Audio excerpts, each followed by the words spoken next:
Hello friends, my name is C Vivek Goyal. कल 1 फरवरी 2022 को बजट में पहली बार टैक्सेशन ऑफ क्रिप्टो करेंसी को इंट्रोड्यूस किया गया है, तो उसी के बारे में हम यहाँ पर डिस्कशन करेंगे।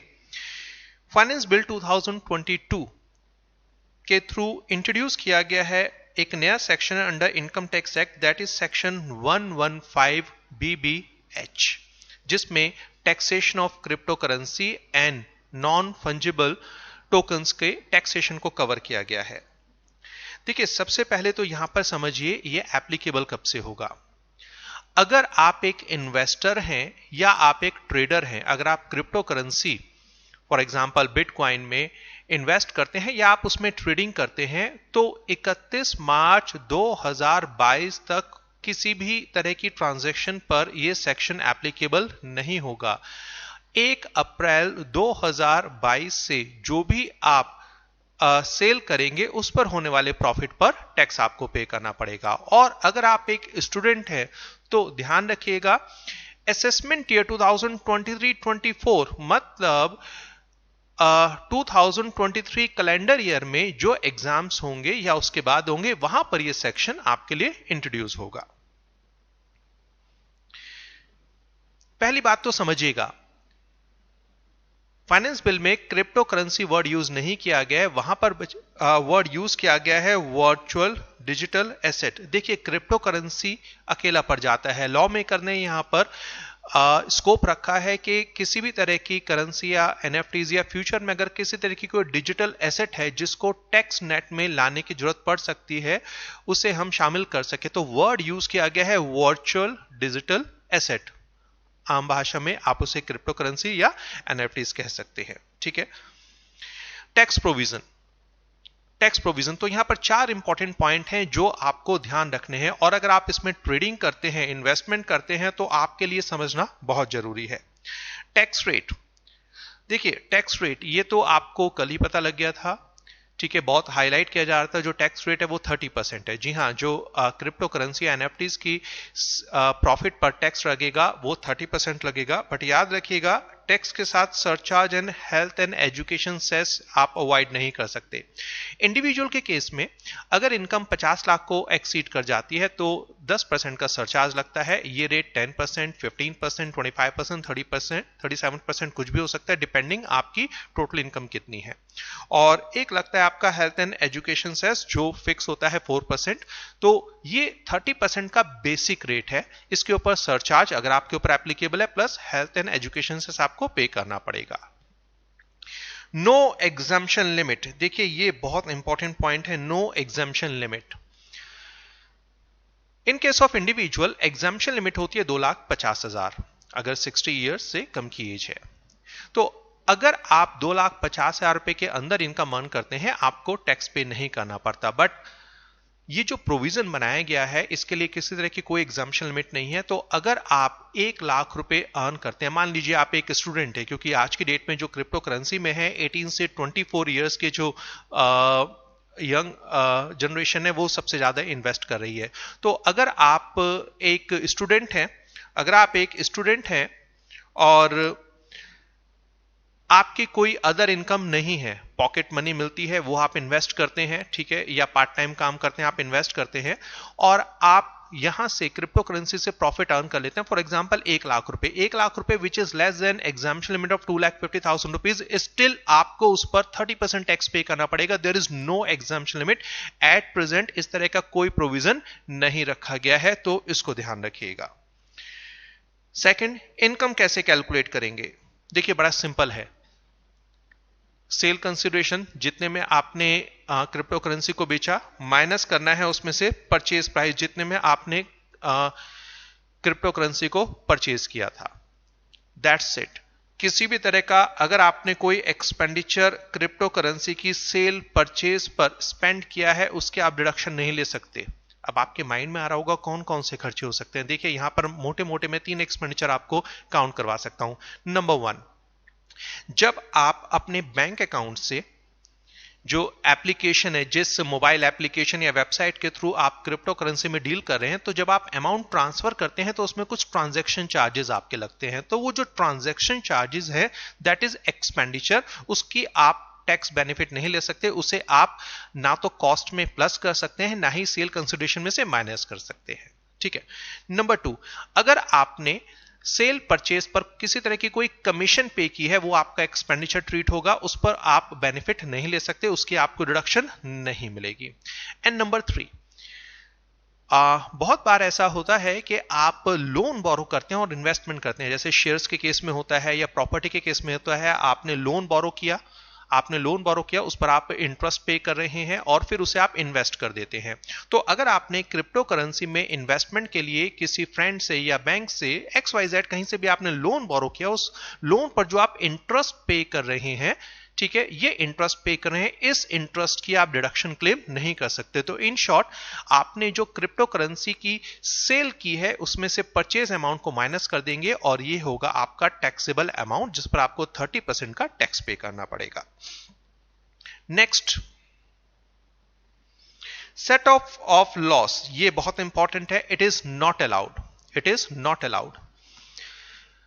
अगर आपने क्रिप्टो करेंसी में प्रॉफिट कमाया है, तो उस पर आपको टैक्स पे करना पड़ेगा। अगर आपने क्रिप्टो करेंसी पे लॉस उठाया है, मान लीजिए आपने 1 लाख रुपए इन्वेस्ट किया था और आपको केवल 70,000 रुपए वापस मिले हैं, 30,000 का लॉस हो गया। ये जो 30,000 रुपए का लॉस है, ये 30,000 रुपए का लॉस आप अपनी किसी दूसरी इनकम के साथ एडजस्ट नहीं कर सकते। एक और यहां पर आपको ध्यान रखना है, आप इसे नेक्स्ट ईयर भी कैरी फॉरवर्ड नहीं कर सकते। अगर इनकम टैक्स से आप थोड़े परिचित हैं तो आपको पता होगा, अगर मुझे किसी हेड में लॉस होता है, किसी इनकम से लॉस होता है, तो उसे मैं आने वाले 4 से लेकर 8 साल तक कैरी फॉरवर्ड कर सकता हूं। मगर इन case of crypto currency loss carry forward का बेनिफिट नहीं है। मतलब अगर आपको क्रिप्टो करेंसी पर प्रॉफिट हुआ तो टैक्स तो पे करना है, बट क्रिप्टो करेंसी पर अगर आपको किसी तरह का लॉस हुआ है तो उस लॉस का आपको कोई बेनिफिट नहीं मिलेगा। It shall be called dead loss. आगे इसके बारे में डिटेल डिस्कशन में आप करूंगा। और इसको दूसरे तरीके से भी देखिएगा, अगर आपको क्रिप्टो करेंसी में तो प्रॉफिट है मगर किसी दूसरी इनकम में आपको लॉस हो रहा है। फॉर एग्जांपल, आप एक बिजनेसमैन है, आप बिजनेस कर रहे हैं, आप क्रिप्टो करेंसी में भी ट्रेडिंग करते हैं। क्रिप्टो करेंसी से आपको 5 लाख का प्रॉफिट हुआ है और आपके जो नॉर्मल बिजनेस है वहां से आपको 1 लाख रुपए का नुकसान है। तो आप क्रिप्टो करेंसी के साथ इस लॉस को सेट ऑफ नहीं कर सकते। मतलब क्रिप्टो करेंसी की जो प्रॉफिट है उस पर पूरा तरीके से आपको टैक्स पे करना है, ना तो क्रिप्टो करेंसी का लॉस किसी दूसरी इनकम के साथ सेट ऑफ हो सकता है और ना ही कोई दूसरा लॉस क्रिप्टो करेंसी के प्रॉफिट के साथ सेट ऑफ होगा। ध्यान रखिएगा। ये इंपॉर्टेंट प्रोविजन, टीडीएस। जी हां, जनरली तो आप यही सुनकर बस शांत हो गए होंगे कि 30% का टैक्स पे करना पड़ेगा, बट याद रखिएगा टीडीएस प्रोविजन में इंट्रोड्यूस कर दिया गया है। तो जी हां, तो जिस मोबाइल ऐप के थ्रू आप डील कर रहे हैं, अब ये रिस्पॉन्सिबिलिटी डाल दी जाइए उस व्यक्ति पर जो वो मोबाइल ऐप का ओनर है, मतलब जो आपके ऊपर, जो आपको सेल परचेज में हेल्प कर रहा है। तो जब भी आप क्रिप्टो करेंसी की सेल करेंगे, वर्ड ध्यान से सुनिएगा, जब भी आप क्रिप्टो करेंसी की सेल करेंगे, उस सेल कंसीडरेशन पर, प्रॉफिट पर नहीं, उस सेल कंसीडरेशन पर 1% का टैक्स काटा जाएगा और आपके नाम से गवर्नमेंट ऑफ इंडिया को जमा करा दिया जाएगा। यस, इसका आप क्रेडिट ले सकते हैं। ठीक है, तो इसका आप क्रेडिट ले सकते हैं। Tax credit is allowed. अब ये टैक्स क्रेडिट कैसे लिया जाएगा? जब आप अपनी रिटर्न सबमिट करेंगे, इनकम टैक्स रिटर्न सबमिट करेंगे, तो उस इनकम टैक्स रिटर्न में आप इसका टैक्स बेनिफिट क्लेम कर सकते हैं। बट यस, ये 1% का आपका टीडीएस रहेगा। और इंपॉर्टेंट चीज है, चाहे सेल पर आपको प्रॉफिट हो रहा हो या लॉस हो रहा हो, क्योंकि जो वर्ड एट प्रेजेंट लॉ में यूज किया गया that is 1% of sales consideration. ठीक है, तो अगर आपने 1 लाख रुपए की करेंसी सेल की है, तो चाहे उस पर आपको प्रॉफिट हो रहा है, लॉस हो रहा हो, ठीक है, वहां पर एक्सचेंज की रिस्पॉन्सिबिलिटी है कि वो 1% का टैक्स काटकर गवर्नमेंट को जमा कराएंगे। चलिए, अब 2 एग्जांपल छोटे छोटे दे रहा हूं, ये आपको हेल्प करेंगे टैक्स कैलकुलेट करने में, प्रॉफिट कैलकुलेट करने में। केस 1, मान लीजिए आपने क्रिप्टो करेंसी परचेज की थी 1 लाख रुपीस की और आप इसे सेल कर रहे हैं 1,20,000 में। तो प्रॉफिट कितना होगा? और इस पर एक्सपेंसेस आप इनकर कर रहे हैं 1,000। तो समझिएगा, ये जो एक्सपेंडिचर है ये आप टैक्स बेनिफिट इस पर क्लेम नहीं कर सकते। हाँ, इन जनरल आप कहेंगे कि मैंने 1,20,000 रुपए की सेल की है, 1 लाख रुपए का मैंने एक्सपेंडिचर किया, सॉरी 1 लाख रुपए का मैंने कॉस्ट इनकर की थी खर्च करने में, और 1,000 रुपए का मैंने खर्चा किया है। तो अकाउंटिंग के पॉइंट ऑफ व्यू से तो आपका जो प्रॉफिट है वो 19,000 रहेगा। वर्ड मैंने क्या यूज किया है, अकाउंटिंग पॉइंट ऑफ व्यू से तो आपका प्रॉफिट 19,000 रहेगा, मगर टैक्सेशन पॉइंट ऑफ व्यू से आपका जो प्रॉफिट रहेगा वो 20,000 रहेगा। तो एक्चुअल में आपने 19,000 का प्रॉफिट कमाया है, मगर आपका जो टैक्सेबल प्रॉफिट होगा वो 20,000 होगा, क्योंकि साफ साफ कहा गया है किसी तरह के एक्सपेंडिचर का आप बेनिफिट क्लेम नहीं कर सकते। ठीक है, और इस पर जो टैक्स रहेगा वो 30% रहेगा, और इस 6,000 में सरचार्ज अगर एप्लीकेबल है आपके ऊपर, ठीक है, and health and education cess pay करना पड़ेगा। केस 2, यहां पर हम लॉस की सिचुएशन ले रहे हैं। मान लीजिए आपने 1 लाख रुपए में करेंसी परचेज की थी और आप उसे ट्रांसफर करें 85,000 में, तो और उस पर एक्सपेंडिचर है 1,000 का। ठीक है, तो एक्चुअल में तो आपको लॉस हो रहा है 16,000 का, मगर टैक्सेशन पर्पस से आपका जो लॉस है वो 15,000 रुपए माना जाएगा। ठीक है, और इस पर किसी तरह का आपको टैक्स पे नहीं करना है क्योंकि इनकम नेगेटिव है। ठीक है, अब इस 15,000 का क्या ट्रीटमेंट होगा, ठीक है, इसके ऊपर भी डिस्कशन कर लेते हैं। सेट ऑफ लॉसेस, इसको समझना बहुत जरूरी है। केस 1, मान लीजिए आपने ड्यूरिंग द फाइनेंशियल ईयर दो तरह के कॉइन्स में, दो तरह की क्रिप्टो करेंसी में आपने डील किया है। एक हम ले रहे हैं बिटकॉइन, दूसरा हम यहां पर ले रहे हैं डॉज कॉइन।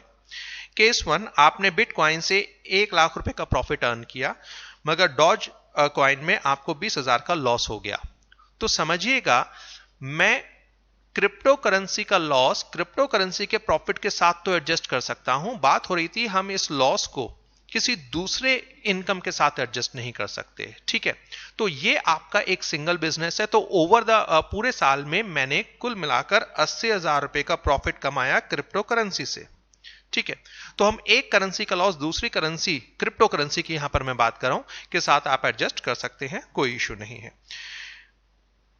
हमारी अदर इनकम एज्यूम करते हैं, वो है -50,000। तो फॉर एग्जाम्पल, आपने क्रिप्टो करेंसी की डीलिंग से, क्रिप्टो करेंसी की ट्रेडिंग से साल भर में कमाया 80,000 रुपए, और साथ में आपने एक बिजनेस कर रहे थे जिसमें आपको नुकसान हो गया 50,000 रुपए का। तो समझिएगा, क्रिप्टो करेंसी की इनकम के साथ आप कोई दूसरा लॉस एडजस्ट नहीं कर सकते। तो इस 50,000 रुपए का आपको 80,000 के साथ सेट ऑफ का कोई बेनिफिट नहीं मिलेगा। ये 80,000 इज फुल्ली टैक्सेबल, जिस पर आपको 30% के रेट से 24,000 का टैक्स पे करना पड़ेगा, प्लस सरचार्ज तो लगेगा नहीं क्योंकि इनकम बहुत छोटी है। हेल्थ एंड एजुकेशन से आपको 4% पे करना पड़ेगा। ठीक है, तो ये सेट ऑफ का ध्यान आपको रखना पड़ेगा। सिचुएशन 2, बिटकॉइन से आपने प्रॉफिट कमाया 1 लाख रुपए, और डॉज कॉइन में आपने लॉस इनकर किया 1,15,000 रुपए। मतलब क्रिप्टो करेंसी की डीलिंग से आपको कुल मिलाकर नेगेटिव इनकम, मतलब लॉस हो रहा है 15,000 रुपए का। अब मेरी बिजनेस से इनकम है मान लो 5 लाख रुपए, तो 5 लाख रुपए का प्रॉफिट हो रहा है आपको अदर इनकम, नॉर्मल इनकम, और 15,000 रुपए का लॉस हो रहा है क्रिप्टो करेंसी से। क्रिप्टो करेंसी का लॉस आप किसी दूसरे इनकम के साथ सेट ऑफ नहीं कर सकते, तो ये बच्चे 5 लाख रुपए पूरा टैक्सेबल होगा। ठीक है, जो भी टैक्स रेट होगा उस पर एप्लीकेबिलिटी जो भी होगी वो आप पे करेंगे, मगर इस 15,000 रुपए का आप टैक्स बेनिफिट नहीं ले सकते। और मैंने आपसे कहा था यहां पर लॉ बहुत स्ट्रिक्ट रखा गया है। ये जो 15,000 रुपए का लॉस है बच्चे, ये आपका डेड लॉस बन जाएगा। ये 15,000 रुपए का जो लॉस है डियर, ये आपका डेड लॉस बन जाएगा, क्योंकि लॉ मेकर ने इसे कैरी फॉरवर्ड करने का प्रोविजन नहीं रखा है। सेक्शन 115BBH में स्पेसिफिकली लिखा गया है कि आप इस लॉस को next year, that is subsequent year, carry forward नहीं कर सकते। होपफुली ये वीडियो आपके लिए यूजफुल रहा होगा। अगर आप ये वीडियो YouTube पर देख रहे हैं तो प्लीज लाइक करना मत भूलिएगा, और रेगुलरली नए वीडियोस देखना चाहते हैं तो चैनल को सब्सक्राइब कीजिएगा और बेल आइकन को दबाना मत भूलिएगा। मिलते हैं बहुत जल्दी। Keep learning, all the best.